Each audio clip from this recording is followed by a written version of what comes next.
morning. Good morning. He is risen. He is risen indeed. Indeed he is. My mom, who is no longer with us, used to love on Easter morning to, as I would come down, from my bedroom, she would greet me with, "He is risen." And it was expected that, of course, I would respond, "He is risen indeed." And I, being the, Nick Snooks, my mom would call me, that I was, she would say, "He is risen." And I would say, "You bet your life." "Ow, you're not supposed to say that." She'd get all upset. That was our little joke. One year when my son, I have three sons, my youngest son, Ethan, when he was 7, it was Easter Sunday, and I was getting him dressed and ready to go to church, and woke him up, and started to, put his clothes on him and stuff. And I said, "Hey, you know what today is?" "No, I don't know what's today." "Today is Easter." "Oh, you know what Easter is?" "No, I don't know what Easter is."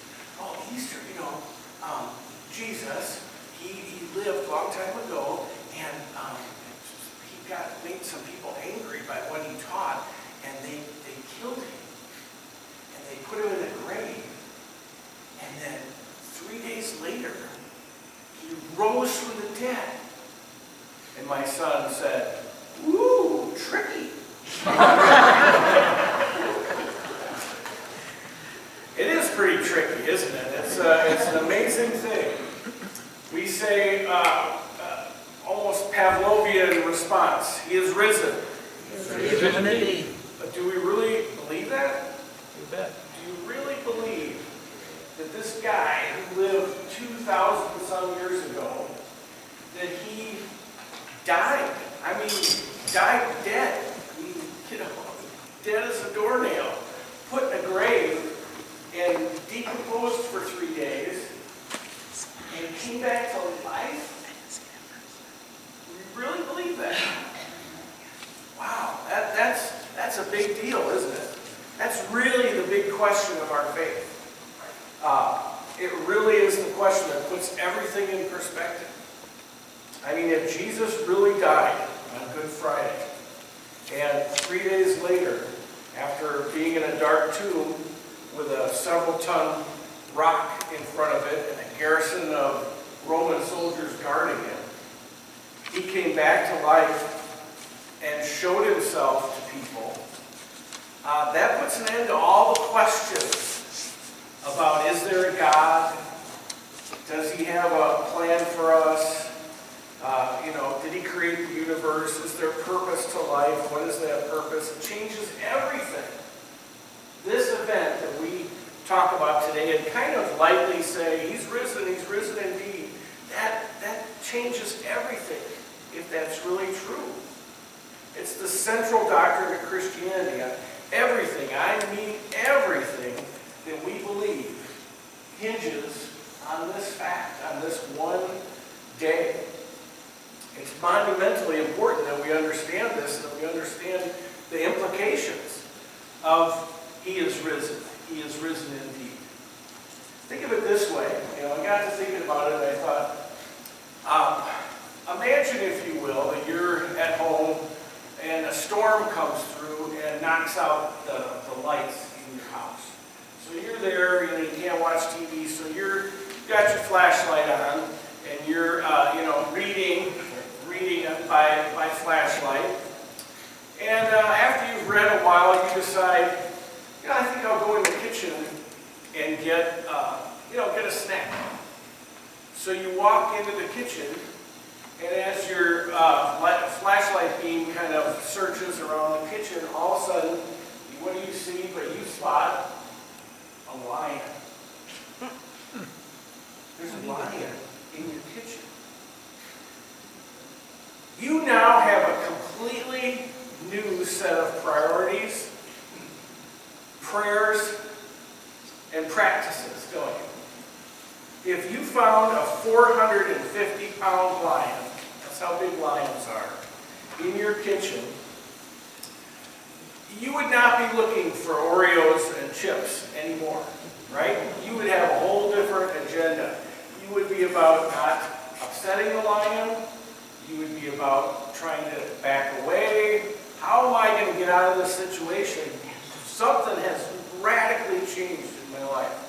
The fact that you believe that there's a lion in the room with you would change the way you live, wouldn't it? If you came across a lion like that. Well, Jesus is the Lion of Judah. And, there's a lot of you here who I don't know very well. I'm kind of new to the church and haven't met everybody. Maybe you're here today and you haven't met or seen the lion yet. You're wondering if he's really there. Maybe you're here because your parents have brought you and they're convinced that there's a lion in the room, but you're just not so sure yet. Well, today I hope to point out some evidence to you. Sort of point my flashlight around and say, look over here. There's some muddy lion tracks right here. And over here is some lion fur. And do you hear that rumbling roar of the lion? I want to point some of that stuff out to you. Kind of build a case that you are in fact in the room with a lion. Some people shy away from this a little bit and just want to say, hey, I just believe it. I don't need to know the facts or the evidence behind it. I actually heard a pastor one time say, I don't get into that whole arena of apologetics. That's what it's called, where you learn to defend your faith. And he said, I don't get into apologetics because I believe that Christ and the Bible are like a lion. He actually used that analogy. And he said, a lion doesn't need to be defended. And I thought about that, and I thought, what I'm going to do today, and what I encourage us all to do, is not defend the lion, because he's right, a lion doesn't need any defense. We need to learn apologetics and the facts behind our faith for ourselves and for others, because they're in the room with a lion, and they don't realize it. And we need to figure out a way to say, hey, here's some evidence. You may not see it, but here's evidence that this is actually a lion. This isn't just a story about a lion. This is a real lion. You need to change the way you live, and change your priorities and your prayers and your preferences, because it's real. So we're going to take a look at that. We're going to look at a little bit of the facts behind our faith. Christianity is really unique in this sense, that our faith is based on facts. We believe what we do, not just because, you got to believe in something. We don't believe what we do because, having Jesus in my life is such a comfort. It's just such a comfort. Those things that's true. Although I think you can make a pretty good case that if you really follow Christ, he's going to, at times anyway, make your life a little more uncomfortable than comfortable, because he's always interested in our growing, isn't he? He's always kind of goading us and pushing us along, and he's not really that interested in us being comfortable. He's interested in us making a difference. He's interested in us in growing closer to him, and sometimes that leads to discomfort.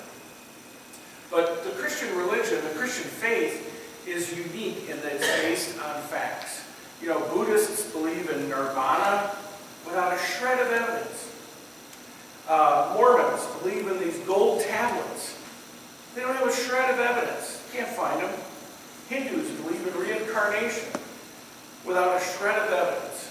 I'm always amazed that anybody believes in reincarnation. There's not a shred of evidence.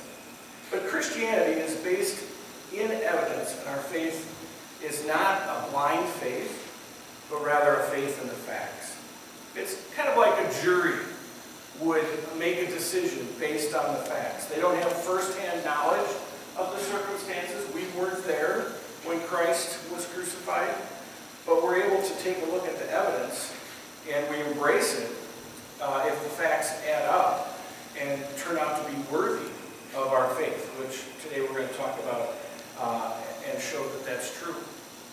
So what proof is there of the resurrection of Jesus Christ? I'm glad you asked. We're going to get into that. There's an incredible amount of evidence, actually, that will give us great assurance that our faith is not misplaced. As a matter of fact, there's so much evidence. I once did a talk when I worked with college students where it was called Tons of Evidence. I would just go through rapid fire many bits of evidence, and as I did that, students brought up on stage large boxes with the bit of evidence kind of written on there until we had compiled a huge pile of these boxes, all the evidence. And it really gets to the point for myself, and I'm sure for many of you, that when you look at the evidence that's there, I'm only going to be able to touch on a little bit of it here today, but as you look at the evidence, it would take me far more faith to believe that this is not true than to believe that it's true. There's just that much evidence. If you want to look into more of the evidence than what I can cover here today, I want to recommend 3 books. One is called Evidence for the Resurrection by Josh McDowell and his son, Sean. Excellent book. There's also The Case for Christ by Lee Strobel, another great book. Both of these men started out as atheists who believed this is a crock. This whole Christianity thing. Josh McDowell used to say, before I was a Christian, I believed that Christians had 2 brains. One was lost and the other one was out looking for it. And he said, I believed that any fool could prove that Christianity was wrong, and I was one of them, and I'm going to do it, And so both of these men set out to prove Christianity is wrong and false and, baseless. And the evidence backfired on them, and they both embraced the faith and are strong advocates for our faith. The third one that I want to recommend is a relatively newer book called Cold Case Christianity. It's by a guy named J. Warner Wallace. He was a homicide detective, and so he looks at the death and resurrection of Christ from a homicide detective's point of view, and really does a good job of building evidence and building a case, just like you would in a courtroom. The Josh McDowell book covers many aspects of the resurrection. For our time today, I just wanted to look at 3 areas that I think hold the most weight when it comes to building a case that the resurrection actually occurred. As we talk about building a case, and again, an example came to my mind. If I wanted to help you, lose weight, let's say, and I said to you, you should try the Elvis Presley diet. Elvis, before he died, lost 100 pounds by eating nothing but peanut butter and banana sandwiches. Before you put your faith in that diet, you might want some evidence. So I might show you, some pictures of Elvis to say, here's evidence that he was fat at one time, and here's some pictures of him when he was skinny. And I might bring forth some written evidence that says that his roadies and his guys in his band and whatnot saw him eat nothing but peanut butter and banana sandwiches and lost weight. And if I further went on to say that, these people who survived past Elvis's death continue to this day to use this peanut butter and banana sandwich diet to lose weight, and they're being tortured to death, in some cases being put to death for their belief in this diet, but they continue to stick with that diet. You would say, wow, that seems, like a lot of proof that they really believe that this diet works. They're going to their deaths for it. Well, we're going to look at some similar evidence today. First thing that I want to look at, first fact of the resurrection, is that Jesus, in fact, died on the cross. This is an important fact because some critics of Christianity will say, well, the reason Jesus appeared to people after Easter is because he never really died. This is called the Swoon Theory. He sort of passed out on the cross. And they put him in the grave and he revived, and hey, he came back and said, oh, look at me, I rose from the dead. And he didn't really die. So we need to look at, is there evidence that he actually died? And 4 things come to mind. First of all, it's recorded in all 4 Gospels that Jesus died. And I could talk on and on and on, and we'll cover this maybe in another sermon, the reliability of the Bible. This book that I hold in my hand here, the Bible, is an amazingly reliable book. I'm tempted right now to go into why it's so reliable, but for now, take my word for it. It's an amazingly reliable book. If nothing else, just know that the Dead Sea Scrolls proved, to large part, its reliability. The way it was translated is amazingly detailed. We won't get into it, but it's recorded in all 4 books, 4 Gospels that he died. Secondly, the nature of the crucifixion practically guarantees that Jesus died. You add to the crucifixion the fact that Jesus was whipped, brutally whipped. If you've ever seen the Passion of the Christ, you know what I'm talking about. He wore the crown of thorns. He carried the crossbar to his cross, and he was nailed to the cross. Virtually guarantees his death. Then, thirdly, you have the fact that a spear was thrust into his side to check to see if he was really dead. And the Gospels record that blood and water flowed from that wound when they thrust the sword into his side. And doctors will tell you that when your bodily fluids separate into blood and water, it's a sure sign of death. And then fourthly is the fact that Jesus' death is written about in what I would call extra-biblical texts. Books, historical book documents that are not the Bible, that are written by people who do not have a vested interest in Jesus or Christianity, people who are actually hostile witnesses, who don't want Christ and Christianity to be true, recorded that he died. Things like Cornelius Tacitus was a historian, the Jewish historian Josephus, and even in the Jewish Talmud records this fact. So Jesus died on the cross. Second fact is that the tomb of Jesus was empty. The Sunday after the crucifixion, Mary and the women went to anoint Jesus' body, and to their surprise, the tomb was opened and the body was gone. There's good reason to believe that the tomb was actually empty, as the women reported. First of all, the disciples preached right there in Jerusalem about the fact that Jesus' tomb was empty. If, in fact, it wasn't empty, it was still sealed and the body was in there, and the disciples were out, a short distance away, preaching that he had actually risen from the dead, it would have been a very simple thing to walk out to the tomb, reveal the body, show that these guys are all wet. He's right here. Here's the dead body. But nobody ever did that. Secondly, if Jesus was in the tomb, political and religious leaders who wanted to squelch this new religion that was starting would have produced the body to put an end to this sect of Christianity. But again, they never did. The third fact is that the women, women discovered the body. If you were a first century author trying to develop some story that made it sound like Jesus had risen from the dead, because women in the first century were not considered reliable witnesses, they were not even allowed to give testimony in a courtroom, you would not say that women found the tomb empty. You would want to have men find the tomb, and you would want them to be men of some import.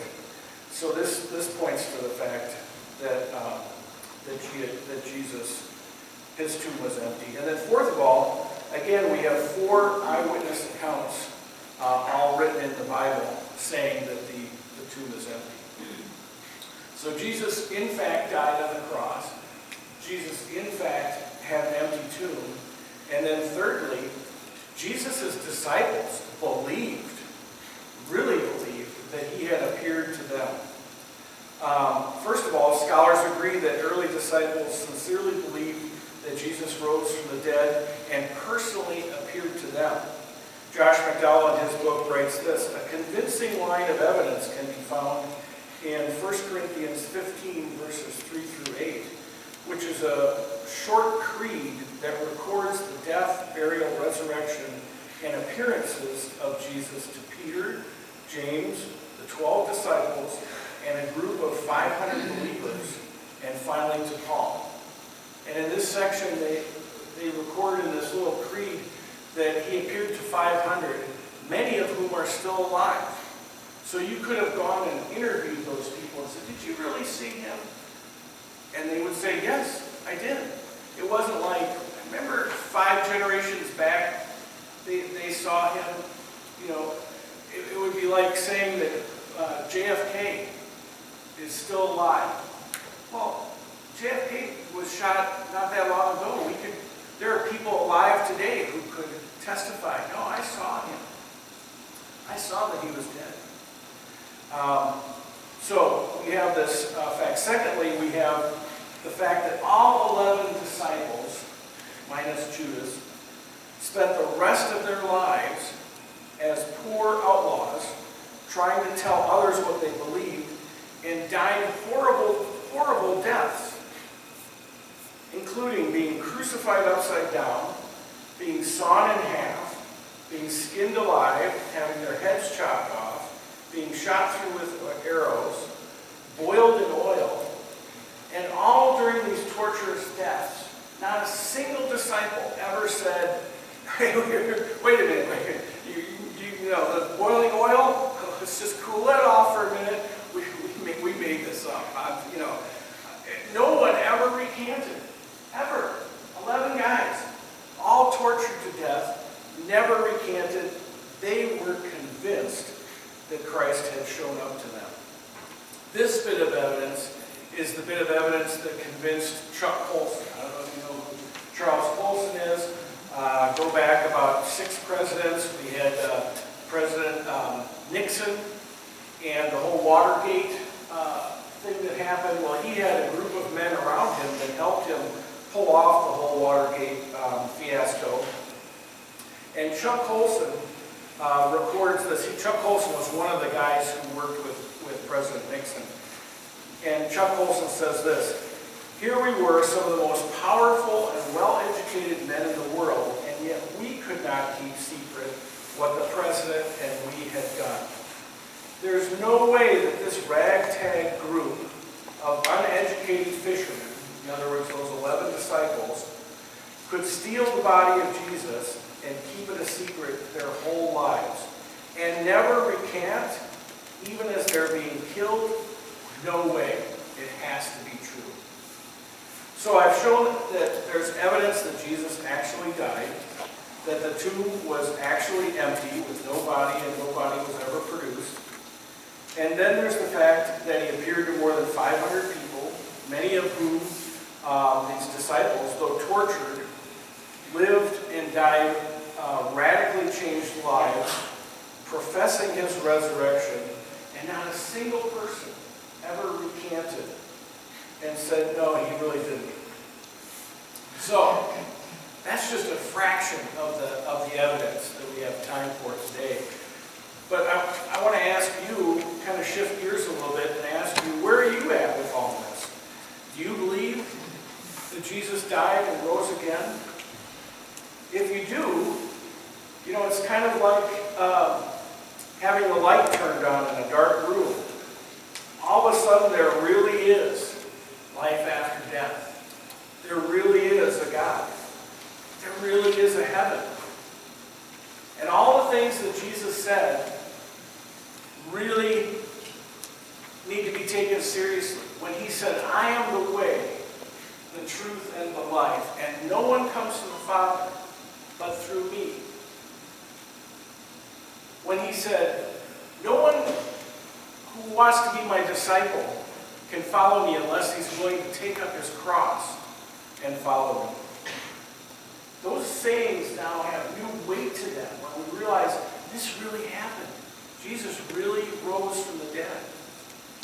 I don't really understand people who can say, yeah, I believe that Jesus died and rose again, and It proves that he's God and he's got the answers to all of life's questions. But, I don't want to get carried away with this. I don't want to, become fanatical about it. I don't want to have this become a big deal in my life.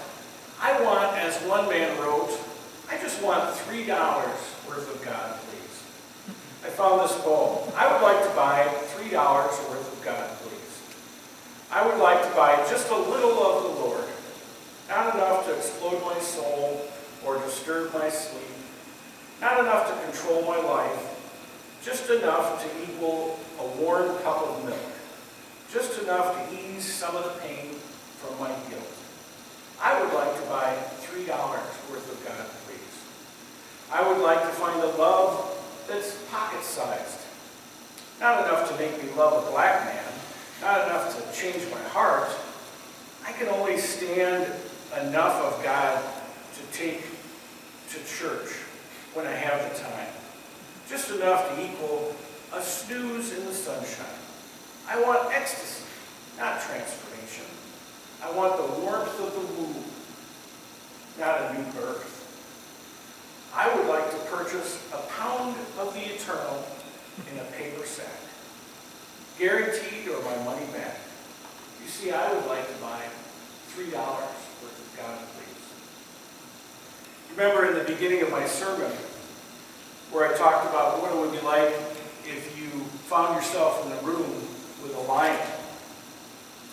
Now, if I was watching you from outside, maybe peeking through the window, and after the lion appeared, you continued to look for your snacks, you went about business as usual, I would think either you were really foolish or you don't really think that's a lion in the room with you. You're not convinced.